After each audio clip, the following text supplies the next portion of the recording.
Welcome back to the Her Handmade Hustle Unplugged podcast. This is the first episode of 2024 and I'm really excited for what the year has to hold, for everything that we've got to talk about in regards to being a female entrepreneur and managing workload and life and everything else that it throws at us. We've got so much to delve into this year, which is going to help you grow your business and just move forward, which is ultimately the aim, getting you somewhere that you want to be, achieving your goals and achieving your dreams. So I wanted to start the year off with a podcast episode about a word that I hear a lot from a lot of women, whether it's, family members or it's colleagues, friends, customers even. And the word is overwhelm. And it's a feeling that a lot of women particularly feel on a daily basis, regardless, of your situation. So it doesn't matter if you're married, you're divorced, you're single, you have kids, you don't have kids, maybe you work full time, or you just have a small business to pay the bills. Whatever your situation, we all regularly face that uncomfortable feeling of overwhelm. And just that everything just feels a bit just too damn much to think about and cope with sometimes. You just feel like it's just too much going on in your brain. You've got a million tabs open and you don't know where to start. So for anyone that's on my Facebook group, Her Handmade Hustle group on Facebook, I recently posted an image of a woman, and it is a statue actually in Spain. And it's of a woman with a child, but then piled up on her back, there's just like loads of things. Like there's laundry baskets, say ironing boards, there's kids' toys, there's everything that is on her shoulders. And it's there to depict how women do feel on a daily basis, that they have the weight of the world on their shoulders. That's what they're carrying around with them all the time. All this responsibility and everything they've got to think about. And it can be frightening. You get up in the morning and you think, oh God, how am I going to get everything done? And when it comes to starting a business as well, you factor that in and it's enough to put you off ever starting.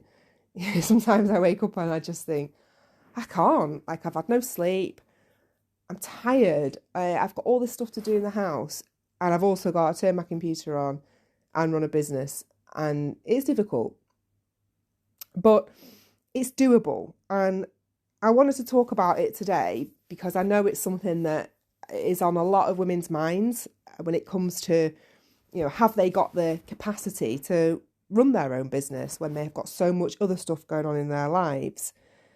And really, I think from my point of view, obviously, when I talk in this podcast episode, I'm going to talk about my own experiences as well as some family and friends and things we've chatted about, to sort of give you a general overview of my approach to the situation, how I've managed to do it. Because I have got two businesses now.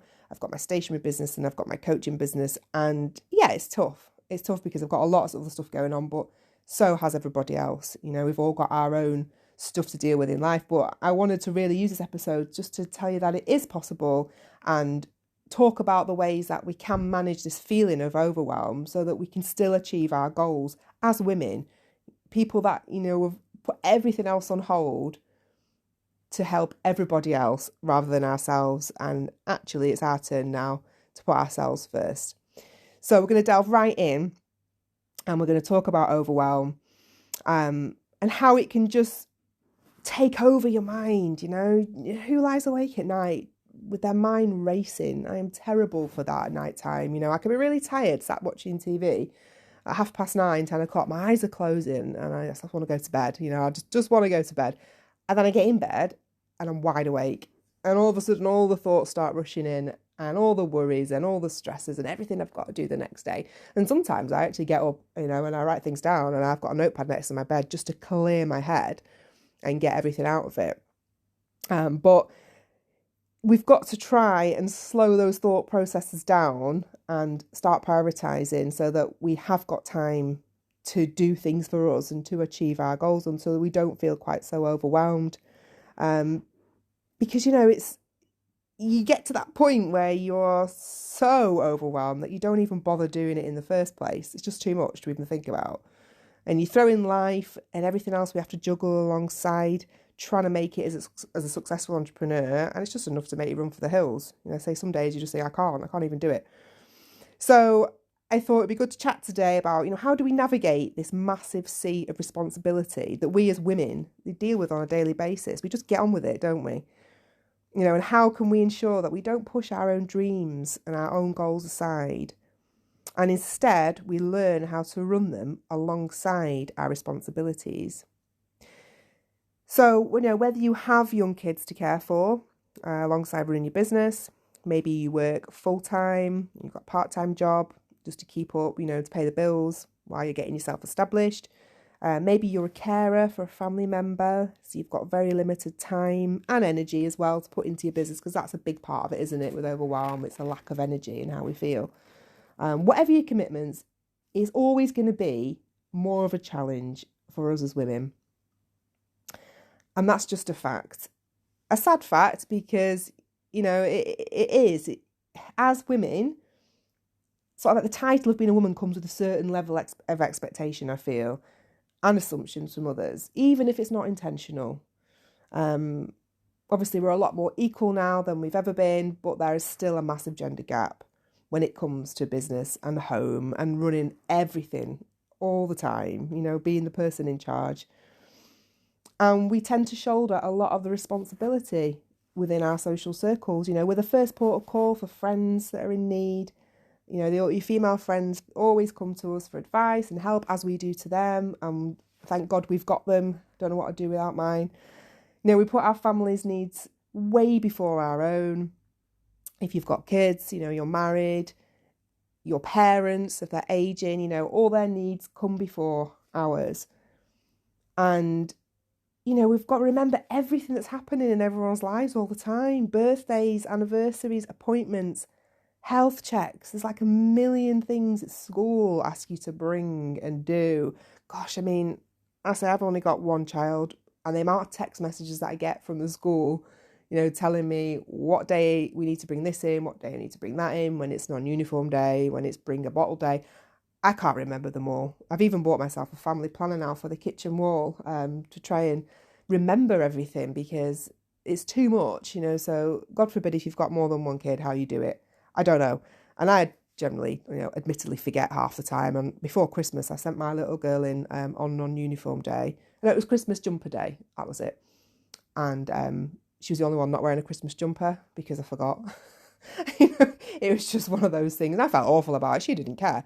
But, I felt absolutely awful about it. But I just can't remember everything, as a lot of people can't. There's a lot of pressure on us. The list is just endless. And our minds are constantly in overdrive. We're on this heightened awareness all the time, aren't we, of everything we've got to remember. And then we're just left with whatever energy we've got to drip feed into our own businesses and our own interests and our own hobbies. And it usually comes at 9 p.m. at night, when the day's done, kids are in bed, whatever, you've got a bit of peace. And actually, at that point, all you want to do, and you are 100% entitled to do it as well, is watch Netflix with a glass of wine and a bar of chocolate. I look forward to that time to switch off every night, because I don't get long before my kids awake again. And I need it. I need that time. So when it comes to having to focus on my business in the evening, it's a struggle. I spoke to a psychologist recently, actually, about overwhelm. And she said something that really resonated with me. We were talking about how I often struggle with just feeling like at complete capacity before the day even begins. And I struggle just finding the energy and the patience to do simple daily tasks. Like you wake up and you feel stressed and impatient. And I don't want to feel like that. And we were talking about it, and she was saying like how it's hard for myself, like, to keep up the motivation to run a small business, because I'm always at full capacity. And she had a really good analogy, and she said to me, like, we need to think of ourselves as a jug. Okay, so we should be aiming at the start of the day for the jug to be as empty as possible. Okay, and then obviously as the day goes on and we get busier, we get more involved and we go about our daily lives and things happen, the jug begins to fill up. And then at bedtime, we're expecting the jug to be full. We are, at which point we go to bed and we recharge and we wake up the next day with an empty jug again. And we're fully capable of dealing with the day ahead with plenty of capacity to hold whatever the next 12 or so hours just holds for you. That's in the ideal world, that is how it should be. In reality, it's not like that for a lot of us. And we are often at full capacity, sometimes before even the day has begun. And when she talked to me about my capacity and where it stood at that time, she was saying that my jug was almost full, if not spilling over, before my day even began. And honestly, I do feel that, if there was water in my jug, it's right up to the top with no room for any more. And it's spilling over by 10 a.m. And as a result, it's just resulting in huge mental breakdowns because you just can't operate like that, You can't be at full capacity before your day starts. It's not sustainable. And for me, my jug, the main reason for my jug being at full capacity, obviously, yes, I've got a busy life. I've got 2 businesses, I've got a child, I run a house, but it's mainly because of the lack of sleep I get with my 4-year-old. And it's had a massive impact on the last couple of years on our lives and trying to run a business and make money and stay positive. When everybody knows when you don't get sleep, it's like a form of torture, isn't it? Anyone that's suffered severe sleep deprivation knows that you just feel like you can't cope with anything. And we don't get any sleep because she suffers from eczema, and it's terrible, it's awful, and it's really been hard for us the past couple of years as it's been in sort of like its worst state. And it keeps her awake at night. Most nights she's scratching. She is very uncomfortable in her own skin, and it makes me so sad. And obviously she needs comfort, and she's waking up frequently. She's on medication, she's on creams, everything you can think of we've tried, and we're getting it under control, but we're in this habit now where she's waking up frequently. And then alongside that, she experiences night terrors, which wake her shortly after going to bed. So, I put her to bed, and then an hour and a half, 2 hours later, she's awake, crying, upset. She's had bad dreams. Sometimes she's not even aware, that I'm there. She's in this state of like a sort of caught between being conscious and unconscious, and it's quite frightening. So it requires me to sit with her and comfort her for a great portion of every night. We also have battles with separation anxiety in the day, and she has a few sensory processing issues which make the world a much scarier place for her. So she's very attached to myself, and so she does struggle at night time, and she needs me there, and I will always be there for her. She's my priority, and obviously as a mother, we don't question it. We do whatever our child needs to feel safe and to feel secure, and it's non-negotiable, so we just do it. But the long-term effects, obviously I'm talking 2 years that this has been going on, they take their toll on you. And I've just felt really overwhelmed and quite depressed about it all, that, because I never rarely get a break.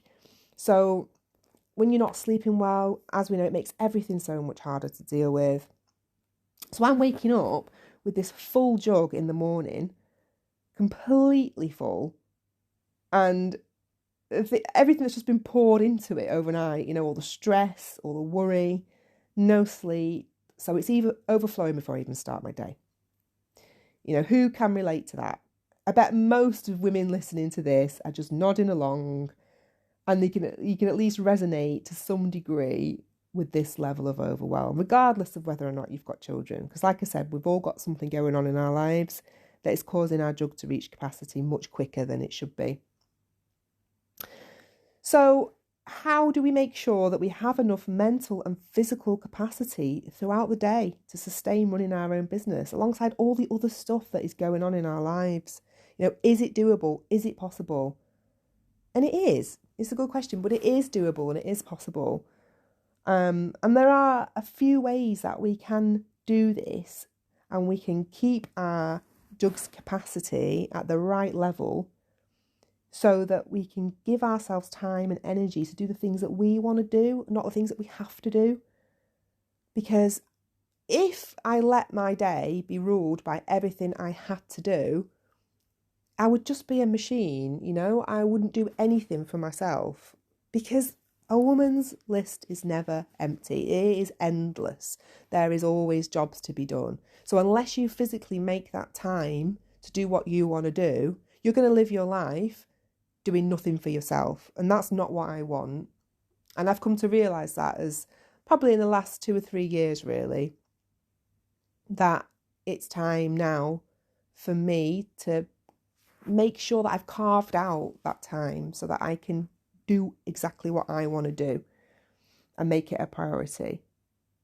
So we're going to look at the things that I think that you can do to keep your jug at that, you know, manageable capacity. And I think the first one and the most important one is being clear on what it is that you actually do want to achieve for yourself. You know, what is your goal? What is it that's so important to you that it is non-negotiable and you need that time to work on it and make it a priority?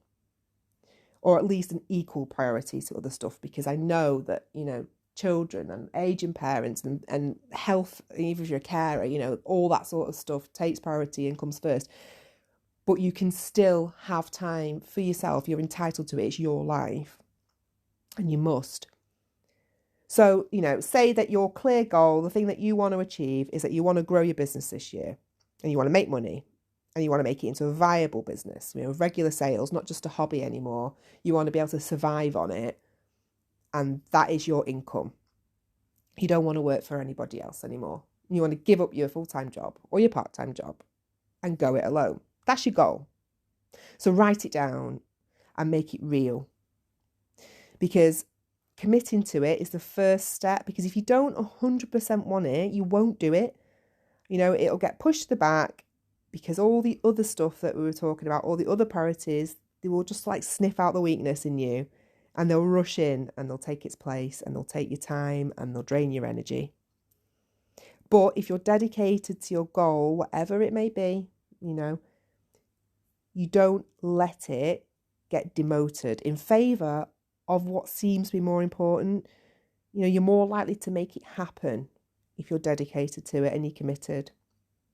So first of all, you've got to be clear on what you want, not wishy-washy. Don't do wishy-washy. That's step one. Step two is being realistic. So you know your commitments, you know your lifestyle, what it is that you're juggling and what's doable. So you have to think about how can you incorporate your goal, the thing that you want, into your life as best as possible. And you might need to make some sacrifices, because like I said before, we just can't do everything because we don't have the capacity. And if you try and do it, you will fail because you've not made that space mentally or physically to take it on. But you have to remember that, you know, you should be able to do this for you. It's your life, and it's time to make some changes to accommodate what you want and not feel guilty about it. So for me, I decided to start a second business, this coaching one, alongside running my existing stationery business, Vintage Twee. And I decided on that last year, just before my 40th birthday, last July. And, you know, I already work all hours God sends on both. You know, I do, particularly in the evenings. My daughter's in bed for the couple of hours I do get. But I also do the lion's share of the housework as well. And the cooking, you know, because I work from home. So it is easier for me to prep teas, to, you know, get everything sort of organised, do a bit of cleaning as I'm on my breaks as such. Not that I really have a break, but, you know, as I'm pottering around making a brew, I'll do a bit of washing up. So, you know, the jobs are kind of done by the time my husband gets home from work, most of the time.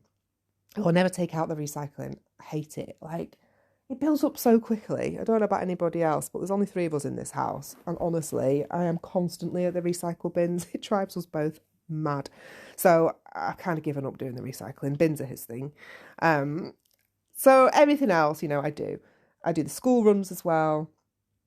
I tend to do most of the sort of top-up shops in the week. We'll do the food shops together at weekend if we can. Doctor's appointments, big one, you know, health appointments, general life admin, phone calls. I take it all on. And I'm bursting, as a lot of women are. And I decided, the last couple of months really, that I just can't do it anymore. Not with two businesses. Now, part of me thinks that I'm absolutely crazy. I should just stick to what I know, focus on Vintage Tree, my stationery business. However, this last year, especially when I turned 40, I realised that I just wanted more. I wanted more for myself, more for my family. And I knew that I could help lots of other women out there do what I did, which was start a business from scratch, doing something they love, making money from what was a hobby and make it into a fully fledged business. So I did make the decision to start Her Handmade Hustle last June, July, despite everything else going on in my life. And I've made room for it. And yes, it's exhausting at the moment. But it is when you start any business, and you have to be prepared for that you are going to have to make time and sacrifices. Even if you've got a business and you're trying to grow it, it is constant. You do have to be working on it all the time. At the beginning, particularly. But it does take blood, sweat and tears. It does. And if you can make room for it, for whatever it is that you want to do, even if it's not growing or starting a business, but if you can make room for it in your life, you will do it. You'll make it happen. It's like when they say, if someone messages you, say, oh, do you want to go for coffee? And you're like, oh, I can't, I'm busy, because we are busy. We've got so much going on. But if you actually really, truly wanted to see that person, 100% you would make time to do it. And I do that for my closest friends because I know time is limited, but I also know that my closest friends are very precious to me and I want to see them. So I make that effort and I make that time. So yeah, for me, I've got to change the way that I think a little bit. I've definitely become less OCD about having an organised house. The sacrifices I've had to make. Can't keep everything as tidy as I used to. I've been less bothered about losing, my weight. I want to lose some weight in the last year. Who doesn't? But I've been less bothered about that. I've relaxed a little bit about it. I've given into a ready meal once a week. I just don't have the time to cook from fresh every single night. So I've had to let go of the reins a little bit when it comes to things, like our weekly food shop. I like to normally go myself. I'm a bit like my mum was with that. I like to go, pick the best dates, Let's have a wander around, see what takes my fancy. I don't always like to plan it and book it online and get it delivered. But in order to free up a bit of time at weekends or in the evening, sometimes when my daughter was in bed, I'd go straight out to Aldi or whatever and I'd go and get the food shop. Then I get back at like 9:30 at night and then maybe have half an hour, quick shower, and then she's awake again. So I was getting no time whatsoever. So instead now we try and book it online if we can, and we get it delivered. Try and not stress about the fact if they bring us the wrong tin of tuna, so what? If they haven't brought anything, because it used to really bug me when you planned your meals and then you get an online food shop and they bring it and there's something missing and then you've got to go to the shops anyway. And that used to really annoy me. It used to put me off going, but lately it's been okay and it's not the end of the world. I can nip to the corner shop and I can get what I need. So I've sort of let go of that OCD a little bit. And it's just making these little adjustments to your daily routine so that you can fit the thing in that you want to do. And that's all you need to do. So you need to be realistic, because if you're not, you won't do it. And then you'll just end up basically believing you're not capable. And I often wake up most mornings after a night of broken sleep. I wonder how the hell I'm going to run a business, turn my computer on, deal with people. But I do it because I carve out the time to do what I need to do to make it happen. And it usually starts for me with half an hour every morning after school drop off where I just have a coffee and do nothing. And I get my head together and I wake up a bit and then I'm sort of ready for the day ahead. So that's being realistic. Step 3 in making sure that our capacity jug has room for achieving our goal and doing the thing that you want to do on a daily basis is just seeking help when you need it. And I'm admittedly terrible for this. I'm getting better, but I'm bad at it. I like to do everything on my own. So have a think about what you can either offload to someone else to free up some of your capacity, or just enlist the help of someone else, to do something that you would normally do. Just something that gives you more time, gives you more energy, gives you the space to get your thing done. So for example, say you might work full time and you've only got evenings and weekends to put into running your business. Okay, and that's true for a lot of people. I know it's really hard to run a small business when you're working as well. So maybe you've got kids as well, and weekends are taken up with hobbies, family time, appointments. Think about what it is that you need to be there for and want to be there for, and what you don't. Also, what you don't need to be there for. So, for me, my husband started taking my daughter out for a couple of hours at the weekend to soft play. Or wherever, Burger King, she likes at the moment. so I can get some work done on my business. I feel guilty. I'll come to that shortly. That's something else I wanted to touch on. But I think about how much I actually do all day, every single day, for him and for her and for everyone else. And those 2 hours on either a Saturday or a Sunday that I have that time to work on my business for me, doing the thing that I want to do, I am not going to feel guilty about. Because I always make sure that I have quality time before and after, these couple of hours that are for me. Why as women we always feel like we have to justify the time alone. We shouldn't have to, but we do. I don't know why. It's like programmed into us, and it's annoying. It annoys me. But it just seems to be part of our makeup. But if I don't make these little adjustments to carve out more time for me by asking for help when I need it, I won't do it. Or it'll take me a lot longer. It depends on how quickly you want to achieve your goal. So, if you've got grandparents available, if you've got young kids, ask them if they can look after them for a couple of hours, whatever you need. If you can afford it, this is my aim one day, hire a cleaner, whiz over your house, once a fortnight, if that's something that takes up your time. I used to love cleaning. I just find it really satisfying. But now it's such a chore because everything just gets messed up again like an hour later anyway. So I think, what's the point? But I always feel better when it's done. But if you think about it, actually, a cleaner probably costs the same. A couple of hours of cleaner probably costs the same as a takeaway. So maybe think about getting somebody in for a couple of hours, once a fortnight, once a month even, just to whiz over the rooms, bathroom, kitchen, the ones that you want to keep clean. That's going to make free up your capacity in your mind, so you don't have to think about it and you don't have to do it.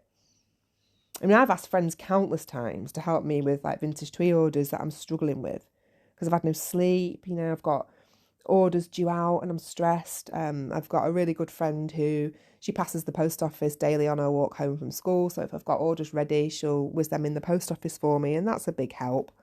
It's little things like don't be afraid to ask people because it's usually they're happy and they're willing to help, and it's us that have got the problem with asking for help.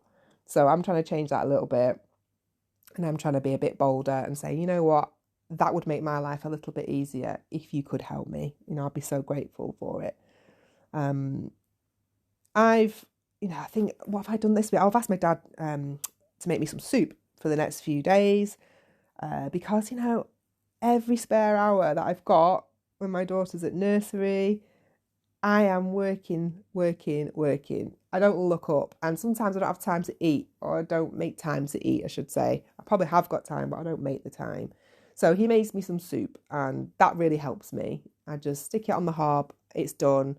It's a quick lunch, it's a healthy lunch, and I really appreciate it. He does a few bits of cooking for me, actually, and he helps a lot. And for me, food is a big one. You've got to eat the right things to feel good, to fuel your body, to get through the day. And I don't always have time to do it myself, so that helps me massively. So think about what you can offload or ask for help with to try and free up some of the capacity and keep your jug at the right level throughout the day. Now, I just touched on guilt there when I mentioned about having a couple of hours for me to work on my business at the weekend. And I think guilt is one of the main roadblocks to women actually achieving their goals and dreams. And I don't know why it is, but we have this constant feeling of guilt, of not being present for everyone all the time.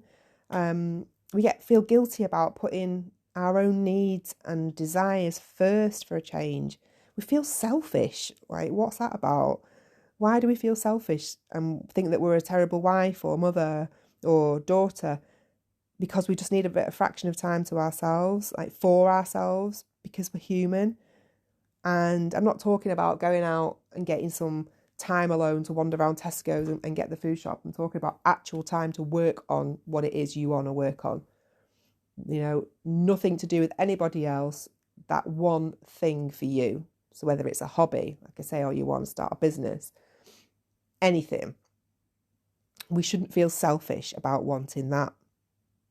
Now, I'm making a conscious effort this year to drop the guilt, because I know I'm a good mother. I know I put my child's needs before my own or anyone else's, you know, but I also know that I'm a good role model for her. And she sees me working in my studio. You know, sometimes it's really cute. She pretends to work with me and she'll sit at my desk and pretend to type. Totally messes up my computer, and it takes me like a day to sort out what she's done. But it's really sweet, and she sees me working, and I asked her the other day, I said, well, what are you doing? What are you working on? And she goes, oh, I'm just doing my website. It was so sweet. And I thought, she sees me do that. You know, she's 4, and it's good for her to see her mum working, knowing that I do have commitments. I'm trying to better our lives. And I found ways of entertaining her while I work, to try and get things done as well when I have to. You know, but she gets my whole attention when I am home and I'm not having to work. And she knows that I love her unconditionally, and she comes first. But the guilt is so real, and I never realised it until I became a parent, like how guilty you feel. And I told her once, actually, why mummy had to work, because she was saying to me, well, when have you finished? When have you finished, mummy? I want you to play with me. And I'd only been doing like half an hour of some emails. I'd give her some Play-Doh to do at the desk as I was working. But, you know, she was just relentlessly tugging on me saying, you know, mummy, have you finished? Have you finished? And I tried to explain to her why I couldn't play at that exact time. And she broke my heart with a reply. And what I actually said to her was that mummy's trying to work really hard because I want more than anything one day to take you to Disneyland. And I want to save up as much money as I can. And I want to take us all there. The 3 of us, I want us to have an amazing time. Meet all your princesses. She absolutely loves princesses. I said, and that's what my goal is. And that's why mummy has to work. We need to earn some money to be able to go on holiday, because we've not had a decent holiday in a while. And that was my aim for this year. And she looked at me and she said to me, but mummy, I don't want to go to Disneyland. I just want to play with you. And it absolutely broke my heart. And I thought, oh my God, you know, she is not bothered about the things that we are striving for, that we want, these experiences we want to give them. And it's us that wants to do that. We want to create these memories, but actually she just wants her mum to play with her. That's all she wants. She couldn't care less about anything else. And at that moment, you know, I just felt so guilty. And I thought, well, it was only half an hour of work that I was doing. And of course, I've been playing with her before, I was playing with her after. But it really got to me and it stuck with me.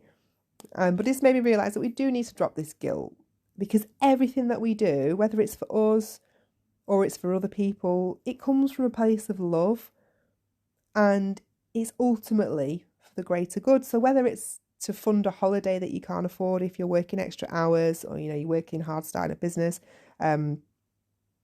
or maybe you're just trying to have or enjoy a better lifestyle, whatever your motivation is, it's deep rooted in the greater good and the bigger picture.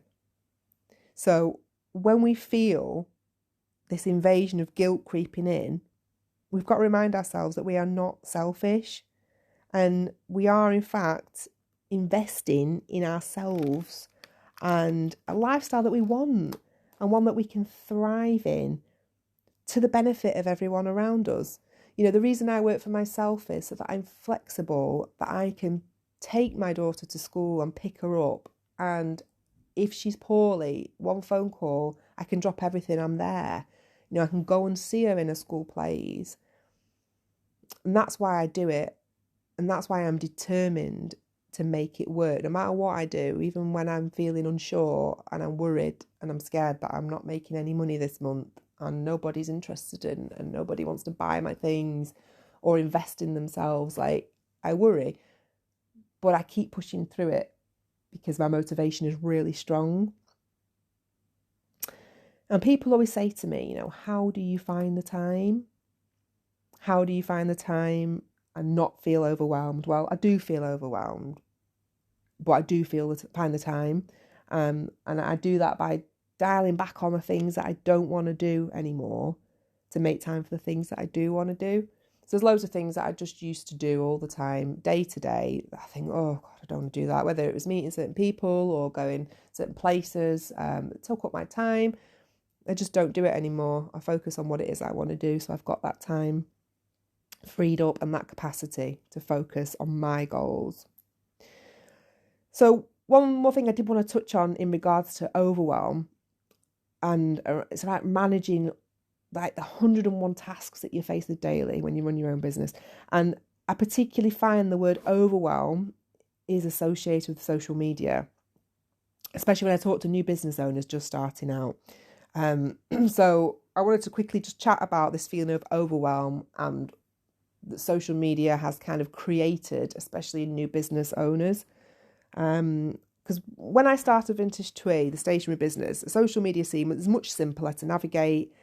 It really wasn't the main driving force of my sales. It was helpful, but it wasn't what brought me in any money, really. And although the scene has very much changed and it has become essential to have a strong presence on social media platforms, I still honestly, truly believe that it shouldn't be the main driving force for your sales and for your business. Yes, it's a useful tool. It can be massively helpful at times, and it can get you work in front of a wider audience. But its main organic purpose is to be social. It's there in the title, social media. And that is what people come looking for when they use it, not necessarily to buy. So they're not always in that buying mindset when they're scrolling, and everything's so fleeting that they forget, they get distracted. There's so many distractions on there, and it's really hard to capture someone's interest for them to buy something. So they do see something they like when they're scrolling and it fits exactly what they're looking for at that time, and great, they might make a purchase, or at least they might find out more about it and discover you. But on the whole, it's a money-making machine now that you need to invest in if you want to leverage the full effects of it, which isn't always possible because we don't have massive marketing budgets as small businesses. So I want you to think about trying to reduce this feeling of overwhelm that social media brings to small business owners. Trying to be on 3 or 4 different social media platforms, madly promoting your work, forget it. Focus on one and just go all in on that one. You can't be everywhere. You just can't. You're going to go insane. So like for me, I'm focusing on Facebook for one business, on Instagram for the other. Depending on what it is you do, look at your audience, where they're more likely to hang out when you make your decision. So you can reduce this overwhelm by reducing the amount of places you're trying to be at any one time. And bit of advice really from my point of view, I would say with social media, just use it to be social first and foremost, and get to know your followers and your potential customers and let them get to know you, because there are plenty of other ways to get your business out there in front of the masses, which you have to do in order to get known. And a lot of it doesn't involve social media as the main priority. So I'm going to be going into this in a lot more detail. I've got a new 4-part mini-series coming out, which is all about how to launch a creative business. And we'll be talking a lot about social media and how to leverage it, as well as other ways to get your business out there. So, if you want to know about when it's released, you can sign up for my newsletter via my website. I'll put the link in the show notes so you can find it in there.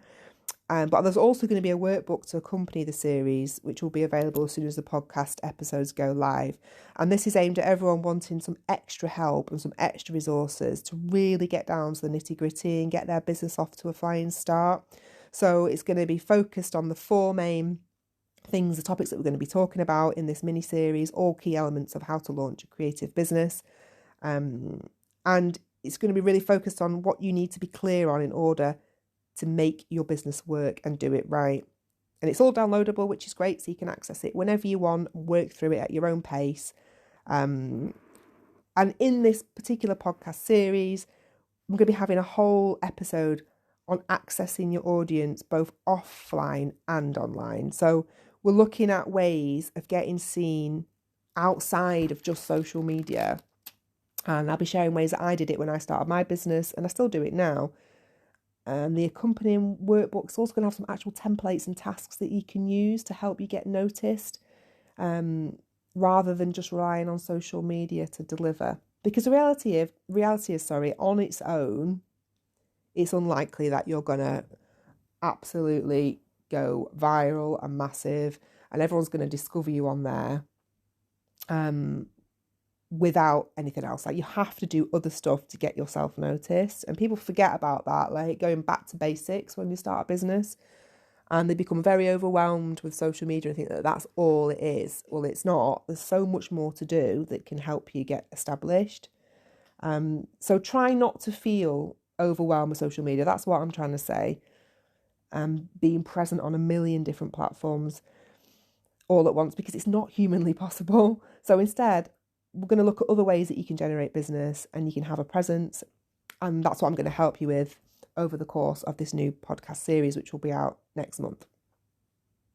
So yes, it is totally possible to run a business when you've got a million plates spinning. You know, you just have to be focused. You've got to be determined. You've got to be purposeful, and you have to be flexible. You can make it work for you. Regardless of how much other stuff that you're juggling in your life, you should make it work for you. You know, you need to do something that is 100% truly for yourself. And you need to carve out the time in whatever shape or form it is to do it. And you need to treat it with as much priority and importance as you would as your other tasks that are there for you. You know, for me, it's as important as feeding my child and making sure she's got clean clothes. Like, I need to feed my brain, and I need to make sure that I am doing what it is that I believe I'm set out to do while I am on this planet. And I'm not going to let time pass me by, because before I know it, I'll be 50 next, and I'll be like, oh, still not done that thing that I wanted to do. Then I'll be 60, you know, God willing, hopefully I'll make it past that. But if I don't do it now, then I won't do it. So it's carving out that time. And the reality is, you know, modern day living, we've always got a million things to do. We've got a million things to juggle and be responsible for. And life is just so fast paced that it's easy to get overwhelmed, especially when you're trying to run your own business and you've got these million tabs open in your brain. So the main takeaways from this episode about how to keep your capacity jug from overflowing is, number one, be clear on what your goal is and what you really, truly want to achieve for yourself. This way, you're more likely to make it a priority. Number two, be realistic. You know what your current lifestyle and commitments are and what's physically possible for you. So be real about how much time you can give to your goal, and then make the time for it in your life. Number three, seek help when you need it. Okay? Anything that frees up some of your capacity so that you have the time and the energy and the patience to do what you want. Number four, we've got to drop the guilt. We are not selfish people, okay? We deserve to do something for ourselves, and ultimately it benefits all our loved ones around us when we're happy and we're thriving. And number five, don't let social media overwhelm you. So it's not the primary way to sell your work anyway, okay? There are plenty of other ways actually that can be more effective to get seen, which again I'll be covering in more detail next month. So focus on one social media platform and go all in on it. Don't try and be everywhere at once, or you'll end up with like this diluted marketing strategy that just gets you nowhere. And you don't want that, you know, you want to make sure that you've got this strong presence. So I hope that today's episode, at the very least, you know, made you feel that you're not alone if you're generally feeling overwhelmed, you know, with trying to run a business alongside everything else, whatever your personal circumstances might be. And I want to finish with a quote really that I actually love. It's a mixture of quotes actually. One that I read, which is to remember that the struggle is real and the juggle is real. And it's particularly true for women. And then an author called Karen Hawkins summed it up perfectly when she says, But if a woman has the strength to bear a child, she can swing a sword as well as any man. And that we can. You know, we're strong, we're smart, and we're determined. So give it all you've got and just keep striving for the life that you want. I'm going to leave it there. If you can, please rate this episode on whatever platform it is that you're listening to it on. Follow my podcast, that will be amazing, just so you know when I upload a new episode every week, and you'll also know when I upload the mini-series, which is coming in February. Thank you for listening. I hope you got something from it. I hope it's made you feel motivated and determined to achieve something for yourself and not guilty. You know, remember, you're not guilty, you're not selfish. You can do this.